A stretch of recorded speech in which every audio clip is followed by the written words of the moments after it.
రేయ్, సావుకారు మీద రత్నబాబు కంప్లైంట్ ఇచ్చి రైతులు పోగేస్తున్నావంట. అట్లా ఏంటి? నిజమే, నువ్వు కూడా వస్తే నీ మర్యాద దక్కుద్ది. ఓరు బాబు, మీ ఓపికలకి దన్నవరా బాబు.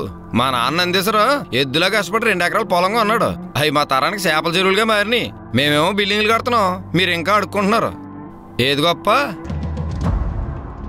ఉన్న పొలాలు అమ్ముకున్నారనుకో 4 డబ్బులన్నా మిగులుతాయి. ఎద్దు నందైనప్పుడు రైతు శివుడే కదరా. పొలం అమ్ముకుని డబ్బులు బ్యాంకులో వేసుకుంటే దర్జాకి బతకొచ్చాను మా తెలియదేంటి? నువ్వే చెప్పాలా? మట్టికి అలవాటు పడిపోయిన పేనాలరా, అంత ఈజీగా వదులుకోలేం. నువ్వెంత తలపైకి ఎత్తినా నీ చెయ్యి ఎప్పుడు కిందే, అది మర్చిపోకు. రోజులు ఎప్పుడు ఒకేలా ఉండవు నాకు బాబు, మా బతుకులు మారుతాయి. కారా నీలా తలపొగరు మాత్రం పెరగదురా. అది చూద్దాం. చూడు.